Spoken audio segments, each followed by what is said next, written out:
welcome to another painting video. In this video, I'll be painting the Plagueburst Crawler, the unique deathguard tank. I really like the design of this one. For some reason the deathguard don't have a Vindicator, but they do have this one, but hey, I'm not complaining. This tutorial can of course be used on all deathguard vehicles. Let's begin, shall we? After priming the model black, I spray Ushabti Bone on the model. I leave the black in the deepest recesses to create some natural shadows.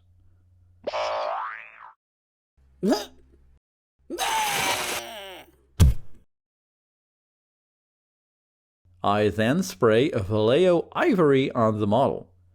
Here I'm not spraying the entire model, but only the upper parts. This will give the armor a nice cream look. Finally, I spray Ulthuan Grey as a highlight on the armor panels.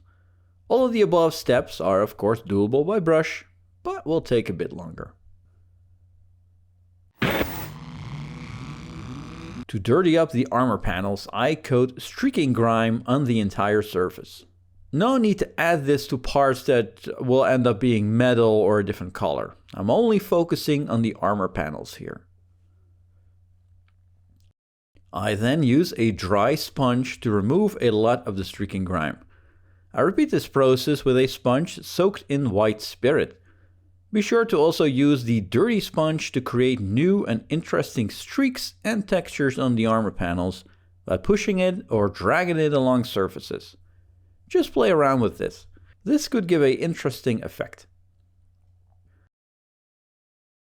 After making sure the streaking grime has properly cured, I shade the armor panels with Mortarion Grime. This is a great subtle dirty green which works great on these cream panels. I personally love how these dirty armor panels look. You can still see the cream base coat, which is the original color the deathguard used during the Great Crusade. But after 10,000 years, the corruption spread slowly, turning the cream into a dirty green. We're not ready with the panels just yet, but we'll focus first on the... This is a pretty straightforward section. I base coat all that will be metal with Iron Warriors. And everything I want bronze is base coated with Hashut Copper. I shade both the metal and bronze with Agrax Earthshade. And highlight with Canoptek Alloy. This will result in a dirty looking metal and bronze, which will dirty up even more later. I base coat the gun casings with Incubi Darkness. This to keep it in line with the rest of my army. I shade with Nuln Oil and feather on a rough highlight with Fenrisian Grey.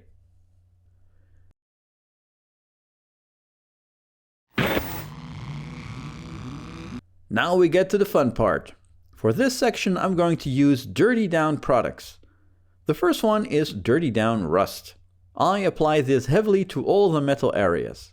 But this is also great to be used on armor panels like you see me doing here, creating streaks and splotches everywhere you want. Now if you're not familiar with this product, this paint actually reactivates with water. So I take a damp brush and brush away the paint where I don't want it or where I want to feather the edges a bit and remove any hard lines. This will in turn show the original base coat, which will act as a highlight. Now I'm going to do the same with Dirty Down Moss. On the armor panels this looks like a crazy toxic green and in my opinion works very well for the deathguard. Now this might look jarring the first time you'll apply this on the armor, but if you go with a damp brush and feather the moss a little bit, it will give a great effect of the green corruption that the deathguard has. On the bronze, I use Dirty Down Verdigris to, well, add Verdigris.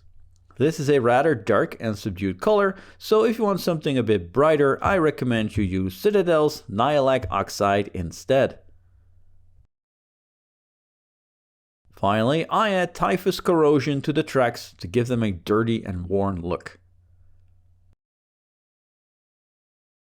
This is quite a fun section, but it does require some specialty paints not everyone has. But I can, if you are into deathguard, seriously recommend at least the first two paints I used. They look really grimy and adds to that grimdark look while still having some bright spot colors. I base coat any gross fleshy bits with Bugman's Glow. On this particular tank there isn't much mutations going on, but maybe a deathguard Helbrute could really benefit from this section as well. I layer on Cadian Fleshtone. I'll make sure not to cover the entire fleshy bit. Just focus on the areas where you want the highlights to go, leaving the original base coat in the shadows. I layer on Kislev Flesh on the previous layer. These layers are always getting smaller and smaller, which will focus the highlight we're going to put on these objects. That highlight is made with Flayed One Flesh.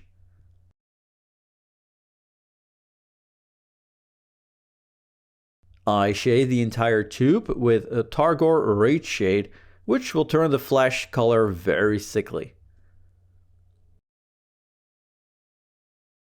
I paint any actual hoses and tubes I can find with Black Legion. Any pustules I find on the armor panels are painted with Iyanden Yellow contrast paint. Then highlighted with Pallid Wych Flesh. I shade the areas that have these clusters of pustules with Berserker Bloodshade to make the area look irritated. Which is weird because it's an armor panel, but that's deathguard for you.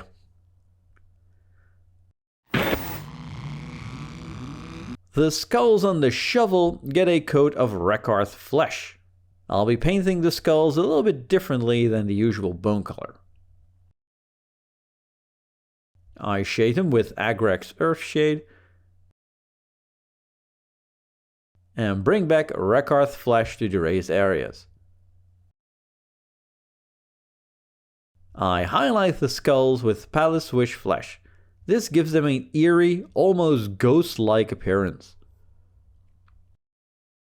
Finally, I add some Nurgles Rot to the skulls and any areas if you want to gross it up a little bit more.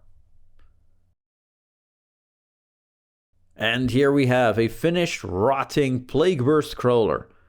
Now, as much as I love this model, it doesn't seem to do much in-game. Rather lackluster.